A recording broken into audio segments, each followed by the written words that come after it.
नमस्कार दोस्तों, मैं दिनेश मालविया। राजस्थान जीके की क्लास हम शुरू कर चुके हैं। पहली क्लास हो चुकी है, दूसरी क्लास होने वाली है। राजस्थान अध्ययन कक्षा 6 के दूसरा अध्याय हम आज शुरू करने वाले हैं। पहला अध्याय का वीडियो अगर आपने देखा है तो डिस्क्रिप्शन में लिंक मिल जाएगा, जहां से आप पहला अध्याय देख सकते हो। कक्षा 6 से लगाकर 10 तक की सभी किताबों को हम सीरियल वाइज करवाने वाले हैं। तो आज छठी कक्षा का दूसरा अध्याय हम करवाने वाले थे, अध्याय 2, राजस्थान का इतिहास। अब राजस्थान के इतिहास की बात करते, चित्तौड़गढ़ जिले के छोटे से गांव भाटोली का छात्र रमेश दीवार पर लगे राजस्थान के मानचित्र को ध्यान से देख रहा था। उसने अपने शिक्षक से प्रश्न किया, सर, हमारे राज्य का नाम राजस्थान है, तो हमारे क्षेत्र को मेवाड़ क्यों कहते हैं? और वास्तव में जिज्ञासु छात्र ऐसे ही प्रश्न करते हैं कि राजस्थान हमारे राज्य का नाम है तो क्षेत्र का नाम मेवाड़ क्यों है? मेरे मामा जोधपुर में रहते हैं। यानी रमेश के मामा कहाँ रहते हैं? जोधपुर में। पर वह कहते हैं कि हम मारवाड़ में रहते हैं।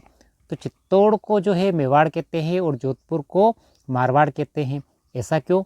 और वास्तविक बात है कि बच्चे के दिमाग में स्कूल में जब पढ़ता है तो ऐसा प्रश्न आता है तो अध्यापक उसका आंसर देते हैं, बच्चे का जवाब देते हैं अध्यापक। शिक्षक ने कहा, रमेश, ये मेवाड़ मारवाड़ हमारे क्षेत्र के प्राचीन नाम है और वर्तमान जो नाम है वो चित्तौड़गढ़ और जोधपुर है। राजस्थान जो हमें दिखाई देता है पुराने समय में ऐसी राजनीतिक इकाई नहीं था। यानी वर्तमान जो राजस्थान, ऐसा राजस्थान प्राचीन काल में नहीं था। प्राचीन काल में राजस्थान विभिन्न जनपदों एवं अंचलों में विभक्त था।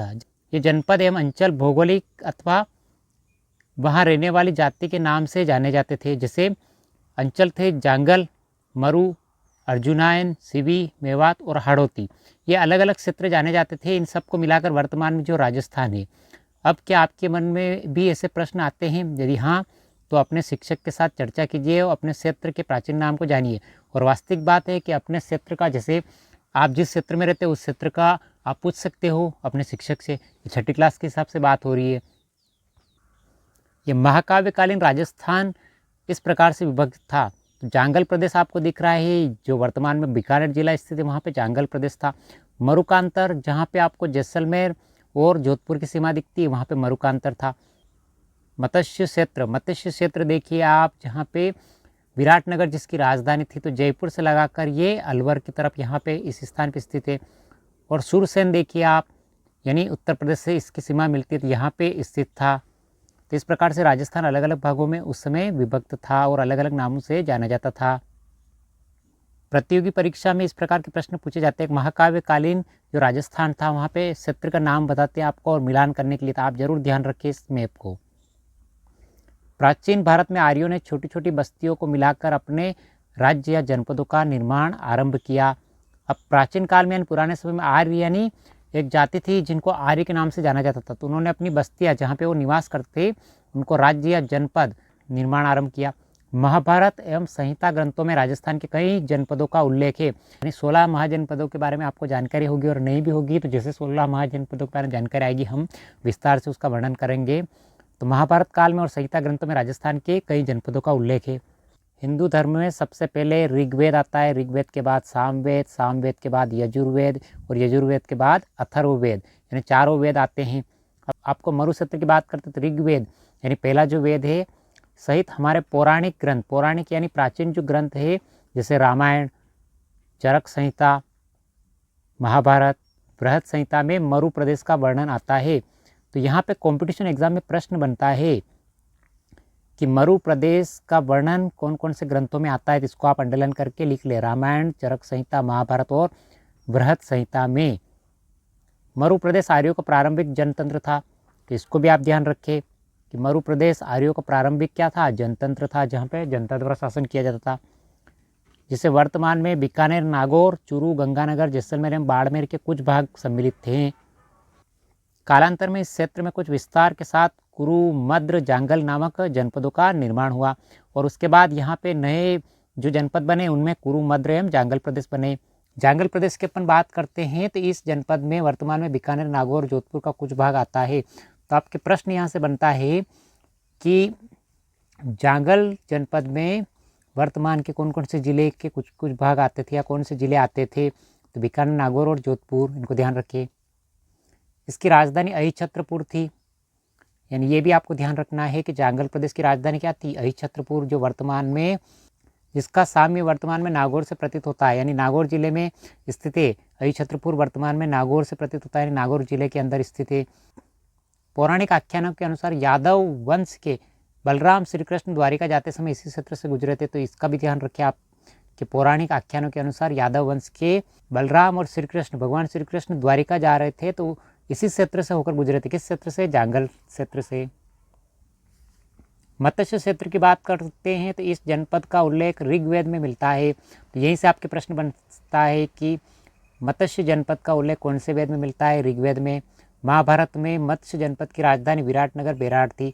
तो महाभारत के समय मत्स्य जनपद की राजधानी क्या थी? तो विराटनगर, जो वर्तमान में बेराट है, जो जयपुर के अंदर स्थित है। यह जनपद अलवर जयपुर के मध्य स्थित था। तो अलवर और जयपुर के अंदर ये स्थित था।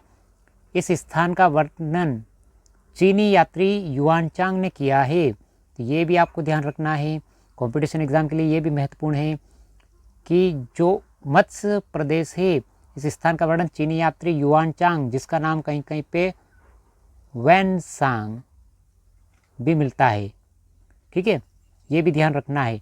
तो इसने युआनचांग ने किया था किसका? मत्स्य प्रदेश का वर्णन। मौर्योत्तरकालीन राजस्थान, मौर्योत्तरकालीन यानी मौर्य के उत्तर यानी बाद में।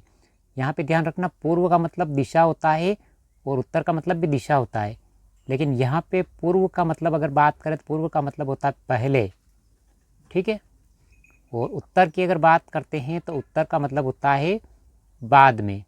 तो यहाँ पे आप क्या है? मौर्योत्तर, मौर्योत्तर यानी मौर्यों के बाद में राजस्थान। तो राजस्थान के अंदर योद्धे वर्तमान में गंगानगर हनुमानगढ़ स्थान पे रहते थे। अर्जुनयान की बात करते हैं तो ये आपके अलवर के आसपास रहते थे। मालव प्रदेश, ये सवाई माधोपुर के आसपास रहते थे। यहाँ सूरसेन जनपद की बात करते हैं, राजस्थान के भरतपुर, धौलपुर, करौली के अधिकतर भूभाग प्राचीन सूरसेन जनपद में सम्मिलित थे। ये भी ध्यान रखना है, सूरसेन जनपद में कौन से जिले वर्तमान के सम्मिलित थे? भरतपुर, धौलपुर और करौली के भाग। इस जनपद की राजधानी मथुरा थी। तो ये भी आपको ध्यान रखना, सूरसेन जनपद की राजधानी मथुरा थी। 4वीं शताब्दी ईसा पूर्व के यूनानी लेखकों ने सिकंदर के समय सूरसेन या सोरसेन का उल्लेख किया है। तो यहाँ से भी आपके प्रश्न बनता है, यूनानी लेखक जो हुए हैं उन्होंने सिकंदर, जिसने भारत के ऊपर आक्रमण किया था, के समय सूरसेन या सोरसेन का उल्लेख किया गया। सूरसेन या सोरसेन का उल्लेख किसके समय किया गया? सिकंदर के समय। बयाना प्रशस्ति में सूरसेन नामक राजवंश का वर्णन मिलता है। ये भी आपके इंपोर्टेंट प्रश्न बनता है, बयाना प्रशस्ति में किसका वर्णन मिलता है? किस राजवंश का? सूरसेन का। ये जो मैं अंडरलाइन कर रहा हूँ उसको आप नोट कर ले, कॉपी में लिख ले। सिकंदर के आक्रमण के पश्चात अपनी स्वतंत्रता को सुरक्षित रखने को उत्सुक पंजाब और टक की कुछ जातियां राजस्थान में आकर बस गई। पंजाब की बहुत सारी जातियां, यानी पंजाब को सिकंदर ने अपना अधीनस्थ कर दिया था, यानी गुलाम बना लिया था। तो वहाँ से जो स्वतंत्र रहना चाहती थी वो जातियाँ कहाँ आकर बस गई? राजस्थान में। इनमें से अपने साहस और शौर्य के लिए प्रसिद्ध मालव, सिवी और अर्जुनन आदि जातियाँ प्रमुख थी। तो आप देखिए, शौर्य के लिए और साहस के लिए प्रसिद्ध जातियाँ मालव, सिवी और अर्जुनन, ये राजस्थान में आकर बस गई थी, जो गुलाम नहीं होना चाहती थी और स्वतंत्र रहना चाहती थी। सिवी की बात करते हैं, आधुनिक उदयपुर के पूर्व, पश्चिम तथा उत्तर का संभागीय प्रदेश में सिवी जाति ने आधिपत्य स्थापित किया, इसलिए सिवी जनपद के नाम से जाना जाता है। इसकी राजधानी मध्यमिका या मध्यमिका थी, यानी सिवी जनपद की राजधानी ध्यान रखना है आपको, क्या थी? मध्यमिका या मध्यमिका, जिसके अवशेष चित्तौड़गढ़ के पास नगरी नामक गांव से मिलते हैं। तो अवशेष कहाँ से मिलते हैं? नगरी गांव में, चित्तौड़गढ़ के पास। इस भूभाग को मेदपाट, मेवाड़ तथा प्रागवाड़ भी कहा जाता था। तो ये ध्यान भी आपको रखना है कि सिवी का प्राचीन नाम क्या था? मेदपाट, मेवाड़ या प्रागवाड़। अर्जुनयन की बात करते हैं, भरतपुर अलवर प्रांत के अर्जुनयन अपनी विजयों के लिए प्रसिद्ध थे। अर्जुनयन ने मालवा के साथ मिलकर विदेशी शत्रपों को परास्त किया था। तो यहाँ से फिर प्रश्न बनता है कि विदेशी शत्रपों को किसने परास्त किया था? तो अर्जुनयन ने किसके साथ? मालवा के साथ मिलकर, ठीक है। अर्जुनयन भरतपुर और अलवर क्षेत्र में रहते थे। मालव की बात करते, मालवों की शक्ति का केंद्र जयपुर के निकट था, जो वर्तमान में टोंक जिले में स्थित है। कालांतर में अजमेर, टोंक या मेवाड़ क्षेत्र तक फैल गए। टोंक, प्रतापगढ़, झालावाड़ का क्षेत्र मालव देश के अंतर्गत आता था। तो ये ध्यान रखना है आपको, टोंक, प्रतापगढ़, झालावाड़ का क्षेत्र किसके अंदर आता था? मालव देश के अंतर्गत। मालवों के दिग्विजय का यूप अभिलेख नानसा भीलवाड़ा में लगा हुआ है। तो यहाँ से इंपॉर्टेंट प्रश्न बनता है कि मालवों की दिग्विजय का कौन सा अभिलेख प्रसिद्ध है? यूप अभिलेख, और कहाँ है? नानसा यानी भीलवाड़ा में। योद्धे की बात करते हैं, राजस्थान के उत्तरी भाग का योद्धे भी एक शक्तिशाली गणतंत्री कबीला था। संभवतः योद्धे ने उत्तरी राजस्थान से कुषाण शक्ति को नष्ट किया। उत्तरी राजस्थान से कुषाण शक्ति को नष्ट किसने किया? योद्धे ने। गुप्त काल तक ये भी गणतंत्रीय व्यवस्थाएं अपने अपने क्षेत्र में बनी रही। ऐसा प्रतीत होता है कि गुप्त सम्राटों ने इन्हें अर्ध आश्रित रूप में बनाए रखा। तो गुप्त वंश तक आप योद्धे ने शासन किया यहाँ पे, परंतु 5वीं सदी के बाद के हूण आक्रमणों ने यहाँ के गणतंत्री जनपदों की व्यवस्था को समाप्त कर दिया।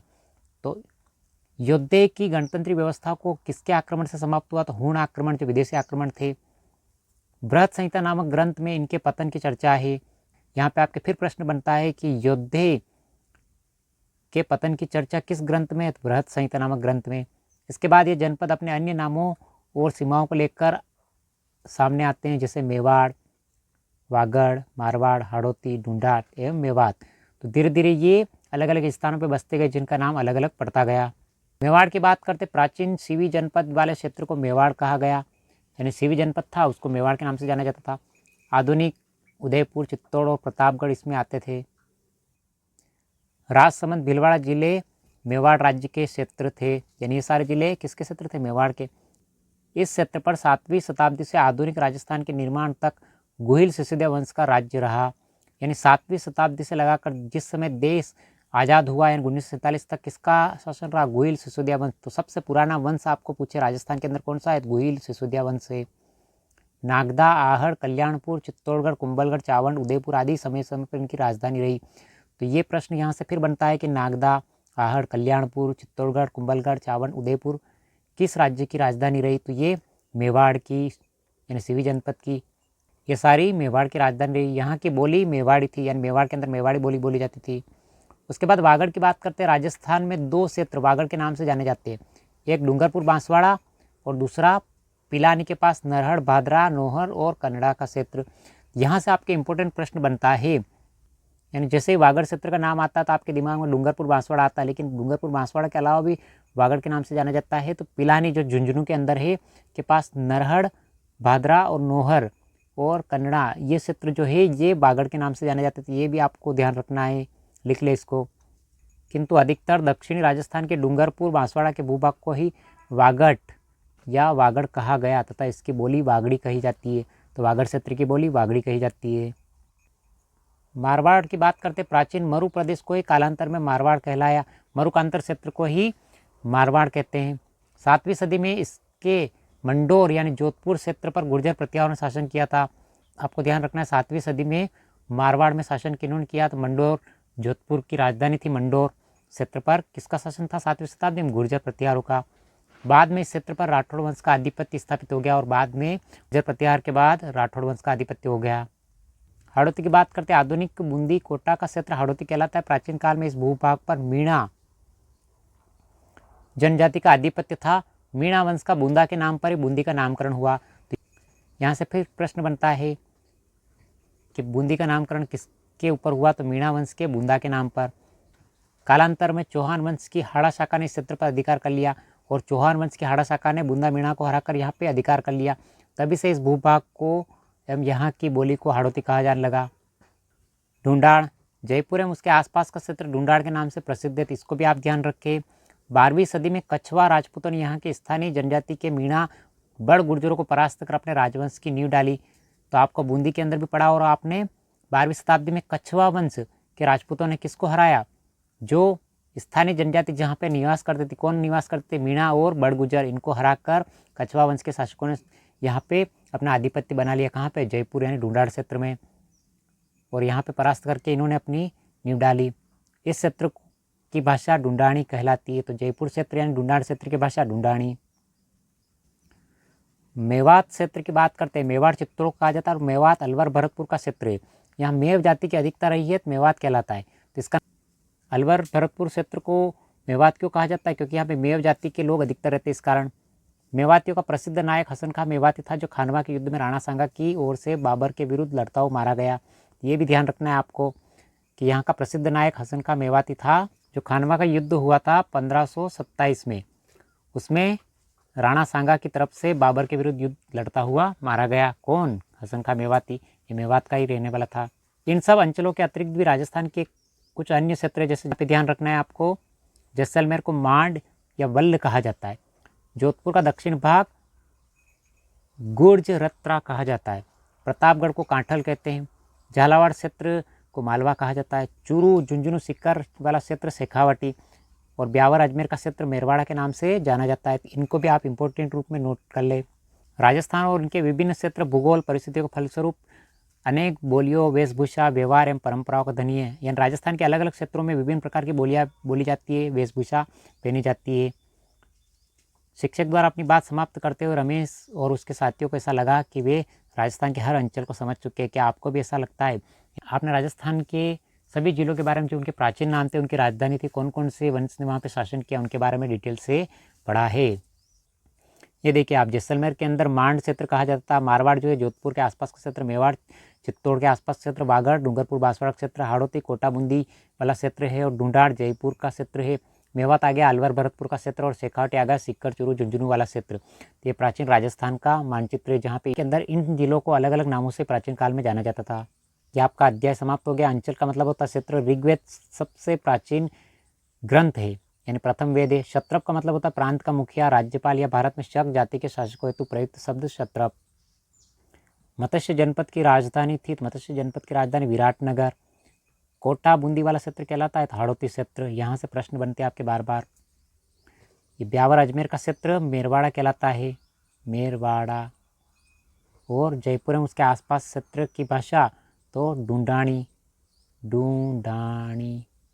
दूसरा अध्याय समाप्त हो चुका है। कैसा लगा वीडियो? लाइक, शेयर और सब्सक्राइब कर लीजिए। आपको इस प्रकार की जानकारी मिलती रहेगी। राजस्थान जीके के लिए कंप्लीट नोट्स आप बनाते रहें, जहाँ जहाँ पे मैंने अंडरलाइन करवाया है, तो आपकी जीके की तैयारी कंप्लीट हो जाएगी। चाहे आप read first grade, second grade, RS कोई सा भी एग्जाम की तैयारी कर रहे हो, राजस्थान की किसी भी भर्ती या किसी भी प्रतियोगी परीक्षा की तैयारी कर रहे हो, सबके लिए महत्वपूर्ण राजस्थान अध्ययन से प्रश्न बनते हैं। और आपको पता है बूंद बूंद से घड़ा भरता है, छोटे छोटे प्रश्नों से आप सक्सेस यानी सफलता प्राप्त करोगे। कक्षा 6 की राजस्थान अध्ययन की तीसरी क्लास में मिलते हैं। कैसा लगा वीडियो? लाइक, शेयर और सब्सक्राइब कर दीजिए। Thank you.